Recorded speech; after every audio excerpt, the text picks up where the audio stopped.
రాష్ట్రంలోని మహిళలందరికీ రాఖీ పౌర్ణమి శుభాకాంక్షలు తెలిపారు మంత్రి ఉత్తమ్ కుమార్ రెడ్డి. ప్రజా ప్రభుత్వంలో మహిళలకు పెద్దపీట వేశామని అన్నారు. ఇక ఆర్టీసీలో మహిళలకు ఉచిత ప్రయాణం కల్పించిన ఘనత కాంగ్రెస్ పార్టీకే దక్కుతుందని గుర్తు చేశారు. మహిళా సంఘాలను కేసీఆర్ సర్కార్ నిర్లక్ష్యం చేసిందని, కాంగ్రెస్ ప్రభుత్వం వచ్చిన తర్వాత వడ్డీ లేని రుణాలు ఇచ్చేందుకు కసరత్తులు చేస్తున్నట్లు చెప్పారు.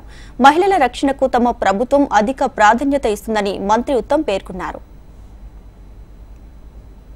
రక్షాబంధన సందర్భంగా రాష్ట్రంలో అక్కలకి చెల్లెళ్ళకందరికీ శుభాకాంక్షలు తెలియజేస్తూ మా ప్రభుత్వంలో మహిళలకి అత్యంత ప్రాధాన్యత అన్ని విషయాల్లో ఇస్తున్న విషయం కూడా గమనించాల్సిందిగా మేము సవినయంగా విజ్ఞప్తి చేస్తున్నాం.